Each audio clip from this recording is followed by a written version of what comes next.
ఇటీవల కాలంలో మహిళలు దారుణాలకు ఒడిగడుతున్నారు. ఓ మహిళ హౌస్ లోన్ మాఫీ కోసం తన ప్రియుడితో కలిసి ఏకంగా భర్తను హత్య చేయించింది.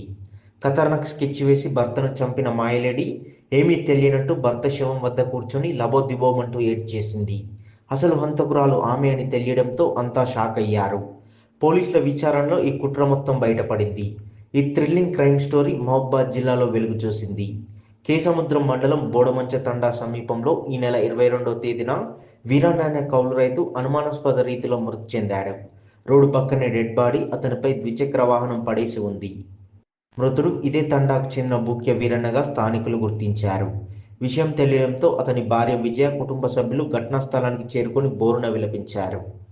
పోలీసులు జరిగిన ఘటనను పరిశీలించి ఇది ఖచ్చితంగా హత్య అని భావించి ధృవీకరణకు వచ్చారు. పోలీసులు ఇందులో లోతైన దర్యాప్తు చేపట్టి కేవలం 24 గంటల వ్యవధిలోనే ఈ మర్డర్ మిస్టరీని ఛేదించారు. మృతుడి భార్య విజయ, ఆమె ప్రియుడు బాలాజీ, ఆర్ఎంపీ వైద్యుడు భరత్ ఈ ముగ్గురే అసలు నిందితులని తేల్చారు. పోలీసులు ఈ ముగ్గురు నిందితులను అరెస్ట్ చేసి మీడియా ముందు ప్రవేశపెట్టారు. డీఎస్పీ తిరుపతిరావు మీడియాకు వివరాలను వెల్లడించారు. బోడమంచ తండాకు చెందిన బూక్య వీరన్న భార్య విజయకు అదే తండాకు చెందిన బోడ బాలాజీతో కొన్ని సంవత్సరాలుగా వివాహేతర సంబంధం ఉంది. ఆర్థిక ఇబ్బందులతో బాధపడుతున్న వీరన్న తన వ్యవసాయ భూమిని అమ్మి కొంత అప్పు తీర్చినా ఇంకా బాకీలు మిగిలే ఉన్నాయి. ఈ నేపథ్యంలో బోడ బాలాజీ అతని స్థలంలో కిరాయికి ఉండే ఆర్ఎంపీ వైద్యుడు భరత్ వీరికి ఓ ఫైనాన్స్ కంపెనీలో వీరన్న పేరు మీద హౌసింగ్ లోన్ ఇప్పించాడు. అప్పు తీసుకున్న వ్యక్తి ప్రమాదంలో చనిపోతే హౌసింగ్ లోన్ మాఫీ అవుతుందని సలహా ఇచ్చాడు. ఇదే అదునుగా భావించిన వీరన్న భార్య విజయ తన భర్తను చంపాలని నిర్ణయించుకుంది.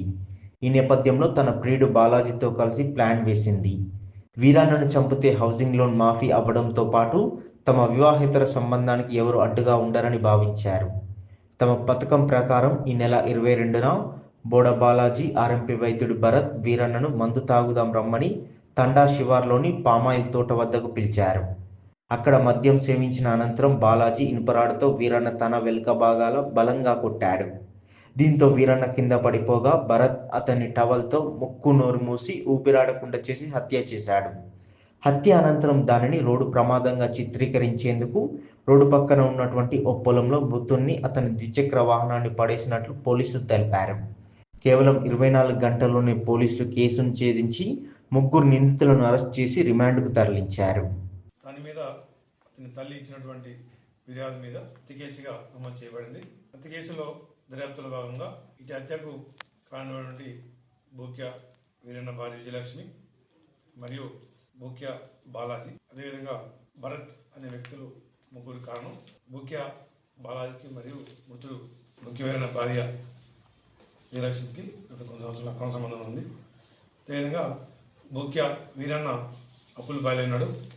అతను ముత్తూరు ఫైనాన్స్ నుంచి కొంత ఫైనాన్స్ తీసుకోవడం జరిగింది హౌస్లో. అతను ఇన్సూరెన్స్ చేయడం జరిగింది.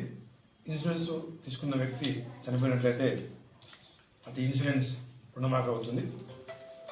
బూక్య వీరన్ని చంపడం ద్వారా అటు రుణమాఫీ పొందొచ్చు మరియు అక్రమ సంబంధానికి అడ్డుగట్ట వేసుకోవచ్చను, కొనసాగించవచ్చని ఉద్దేశం మీద వీరు మొన్న రాత్రి ఈ బూక్య బాలాజీ మరియు భరత్ వీరాన్ని తీసుకెళ్లి ఊరు బయట మద్యం సేవన చేయించారు. మద్యం సేవించిన తర్వాత బూక్య బాలాజీ రాడుతో కొట్టడం వల్ల వీరిని బాలాజీ 2 మెడలోని టవల్ తీసుకొని వీరన్ని గొంతుని చంపిండు. మరియు ముక్కుతోని టవల్ తీసుకొని ముక్కు మీద భరత్ ఊపిరాడకుండా చనిపోయాడు. చనిపోయిన తర్వాత ఈ విషయాన్ని బూక్య బాలాజీ వీరన్న భార్యకి విజయ్ కూడా తెలియపరిచారు. వారి యొక్క కన్ఫరెన్స్ నమోదు చేసుకుని ఈరోజు వాళ్ళని అరెస్ట్ చేసి కోర్టు ముందు ప్రొడ్యూస్ చేస్తున్నాం.